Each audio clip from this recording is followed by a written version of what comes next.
안녕하세요. 네, 창업의 신 채널 운영하고 있는 이용구입니다. 자, 지난 시간에 이어서 오늘은 건물주분 잘 만나는 그런 방법들을 설명해 드리려고 합니다. 오늘은 여기 동국대에 지금 나와 있는데요. 동국대는 제가 그 외식업을 가르치고 있는 그런 학교이기도 합니다. 오늘 그 건물주에 대한 팁들은 아마 그 처음 창업하시는 분들 입장에서는 아마 진짜 듣도 보지도 못한 그런 내용들을 들으시면 아마 깜짝깜짝 놀라실 것도 같고요.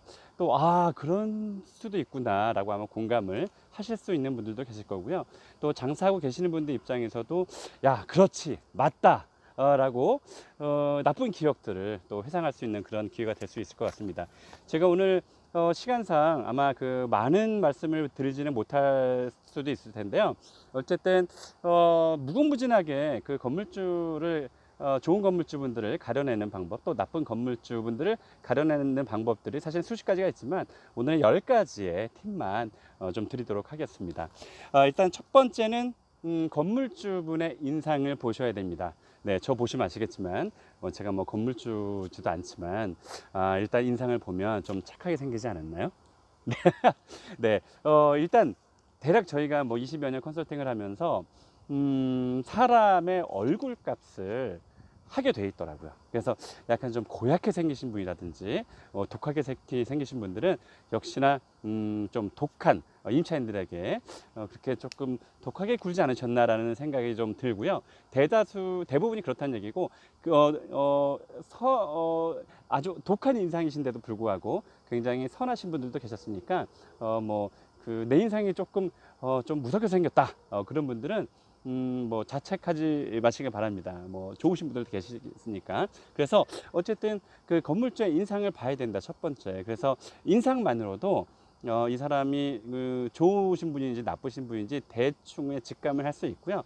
또 얼굴만 보고 평가할 수는 없잖아요. 당연히 대화를 하면서 이분이 좀 까탈스러운 분이신지 아니면 좀 좋으신 분이신지를 그냥 아마 직감으로 느끼실 수 있을 것 같습니다. 두 번째는 임대료 인상 부분이에요. 착하신 분들, 특히나 강북 쪽에 그런 분들이 조금 많으신데요. 젊었을 때 고생하셔서 돈을 좀 버신 분들은 임차인들의 마음을 어느 정도 헤아릴 줄 아세요. 그냥 확률적으로 그렇다는 거고요. 그래서 강남 쪽의 건물주분들은 대부분 뭐 이렇게 찔러도 피가 안 나시는 분들도 있지만 강북은 찔리면 피가 많이 나시는 분들이 계세요. 그만큼 좀 어렵게 모아서 건물을 사신 분들이 계시기 때문에 임차인들의 마음을 어느 정도 읽을 수 있다. 그래서 뭐 좋으신 분들이 사실 강북에 조금 더 많다라고 해도 아마 크게 벗어나지 않을 겁니다. 그래서 대부분 이제 이 착하신 분들은 임대료 인상에 대해서 이렇게 많이 올리지는 않으세요. 그런데 이제 특히 강남에 이제 건물을 가지고 계신 분들은 건물을 강남에 샀다라는 뜻은 뭐 품위 위주도 있겠지만 수익을 많이 얻기 위해서 또 아니면 이 건물을 샀다가 파는 데 수익을 많이 남기기 위해서 건물을 사신 분들도 계시기 때문에 임차인분들의 사정, 장사가 안 된다, 경기가 어렵다라는 그런 것들을 그렇게 귀담아 들으지 않으시고 좀 냉정하게 하시는 분들이 계세요. 물론 강남에도 좋은 분들이 많지만 어쨌든 임대료 부분이 상가 임대차 보호법상 1년에 연간 5%밖에 올리지는 못하죠. 다만 좋은 건물주 만나면 뭐 경기가 별로 좋지 않다 그러면 뭐 5년 동안도 올리지 않는 분들이 계세요. 그런데 매년 이렇게 5%씩 인상하는 분들도 있기 때문에 월세 인상에 대한 부분도 잘 먼저 미리 판단을 해야 된다. 그래서 건물주를 지난번에 제가 말씀드렸지만 권리양도 계약 전에 건물주를 만나서 건물주분이 진짜 1년에 한 번씩 5%를 올릴지 아니면 뭐 경기 상황에 따라서 올리지 않을지 그런 것도 사전에 미팅을 통해서 충분히 감지할 수 있습니다. 그리고 세 번째는 리뉴얼이나 재건축에 대한 부분이요. 이 부분은 특히 처음 장사하시는 분들이 좀 지나치기 쉬운 부분인데요. 건물이 통째로 리뉴얼이 된다든가 해당 층이 리뉴얼이 된다든가 그러니까 재건축이 아니고 대대적으로 수선과 보완을 하는 거예요.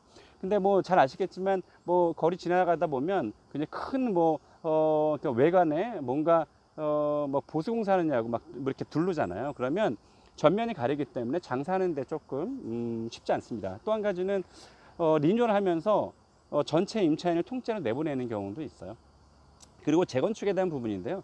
이 재건축은 상가임대차 보호법이 10년이지만 재건축이 되면 상가임대차 보호법에 적용이 안 돼요. 그래서 건물은 일단 30년이 좀 넘었다. 그 등기부등본 띄면 나와 있거든요. 30년이 넘었다 싶으면 조금 위험하다라고 여러분들이 감지를 하셔야 돼요. 왜냐면 기존에 있는 건물주분이 그 건물을 재건축할 경우도 있지만 누가 이 건물을 돈을 많이 줄 테니 팔아라 그러면 이 건물주는 팔 수밖에 없어요.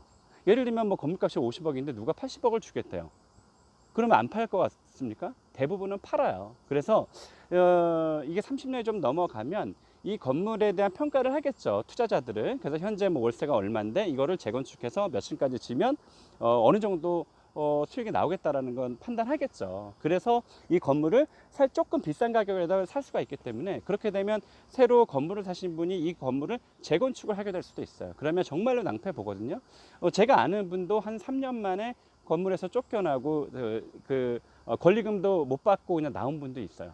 그래서 리뉴얼과 재건축을 할 것 같은지를 봐야 되고, 말씀드린 대로 건물이 한 30년 정도 넘었다 그러면 슬슬 재건축이 안 될 수도 있겠지만 될 수 있다. 왜냐면 여러분이 그런 30년 이상 된 건물에 들어가서 한 3년 5년 장사하다 보면 이제 5년 장사하면 벌써 35년이 됐잖아요. 그러면 그 다음 사람에게 권리금을 받고 나가기가 쉽지 않겠죠.